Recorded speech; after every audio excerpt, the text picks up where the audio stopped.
ایک چھوٹے سے قصبے میں سورج غروب ہو رہا تھا۔ گلیوں اور گھروں پر شام کے سائے پھیل رہے تھے، لیکن ایسے میں نوجوانوں کے ایک گروپ کے لیے جوش و خروش ابھی شروع ہوا تھا۔ ایلیکس، ایما اور جیک، یہ تینوں بہت بہترین دوست تھے۔ یہ کئی ہفتوں سے اپنے ایڈونچر کی منصوبہ بندی کر رہے تھے۔ یہ تینوں بہترین دوست ہونے کے ساتھ ساتھ اپنی شرارتوں کی وجہ سے قصبے بھر میں بہت مشہور تھے۔ ان کے قصبے میں ایک غار بھی تھی جس میں جو بھی گیا وہ کبھی واپس نہیں لوٹا تھا۔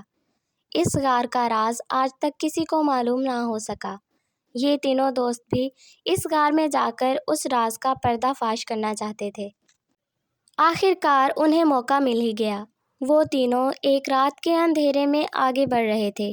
ان تینوں کو ڈر بھی لگ رہا تھا، مگر اس غار کے راز سے پردہ فاش کرنے کا جوش اس ڈر پر حاوی ہو رہا تھا۔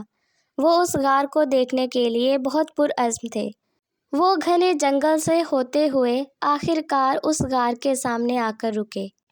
جب وہ غار میں داخل ہوئے تو انہوں نے دیکھا کہ غار بہت خوفناک تھی۔ ہر طرف جالے لٹک رہے تھے۔ ایلیکس ان میں سب سے آگے تھا۔ غار میں تاریکی کے باعث انہیں کچھ نظر نہیں آ رہا تھا۔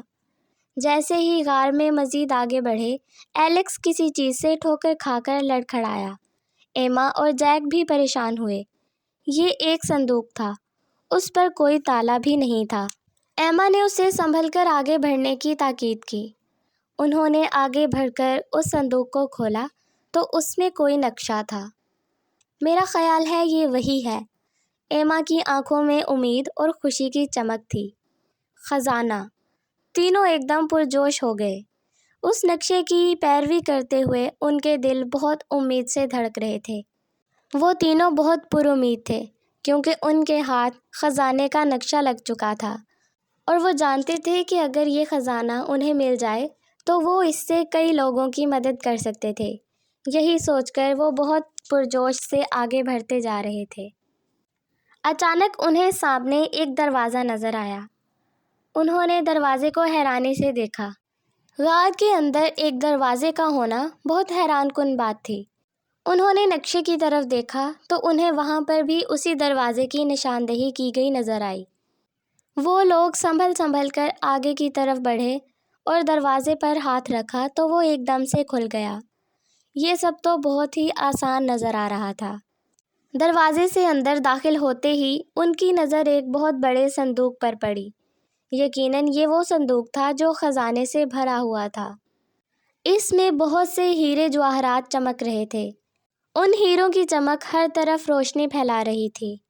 وہ یہ دیکھ کر بہت خوش ہوئے۔ انہیں یہ سب ایک معجزہ لگ رہا تھا کہ جس خزانے کو پانے کے لیے جو بھی اس غار میں آیا وہ کبھی واپس نہیں لوٹ سکا تھا، وہ خزانہ انہیں اتنی آسانی سے مل رہا تھا۔ جیسے ہی ایلیکس نے صندوق کی طرف قدم بڑھائے تو اچانک وہاں پر ایک دھماکہ ہوا، اور دھماکے کے ساتھ ہی ایک بہت بڑا سانپ وہاں نمودار ہوا۔ اسے دیکھ کر وہ تینوں لڑکھڑا گئے۔ وہ تینوں ڈر کر پیچھے ہٹ گئے۔ سانپ آہستہ سے ایلیکس کی طرف بڑھا، جبکہ ایلیکس خوف کے مارے ایک ہی جگہ پر جم کر رہ گیا۔ وہ کوئی حرکت نہیں کر پا رہا تھا۔ شاید وہ اس سانپ کے خوف کے زیر اثر تھا۔ دیکھتے ہی دیکھتے سانپ بالکل ایلیکس کے قریب پہنچ گیا۔ ایما جو کہ بہت ذہین تھی، اس کے ذہن میں فوراً ایک خیال آیا۔ اس نے بجلی کی تیزی سے پاس پڑا ایک پتھر اٹھا کر سانپ کے سر پر دے مارا۔ سانپ وہیں پر مر گیا۔ ان تینوں نے ایما کی بہادری اور ذہانت کو سراہتے ہوئے شکر کا سانس لیا۔ اب وہ لوگ اس خزانے کے مالک تھے۔ انہوں نے اس خزانے کے پاس جا کر اسے چھو کر دیکھا۔ وہ لوگ اس خزانے کو لے کر چپکے سے واپس اپنے قصبے میں آ گئے۔ انہوں نے یہ خزانہ اپنے قصبے کی بہتری کے لیے استعمال کیا۔ انہوں نے اپنے قصبے کے لوگوں کی بھلائی کے لیے وہاں پر بہت سے کام کروائے۔ اپنے قصبے میں سکول اور ہسپتال تعمیر کروائے۔ سب لوگ ان کی بہادری کے قصے آج بھی یاد رکھتے ہیں۔ جن کی نیت سچی ہو انہیں ان کی منزل تک پہنچنے سے کوئی روک نہیں سکتا۔ یہ بات ان تینوں نے ثابت کر دی تھی۔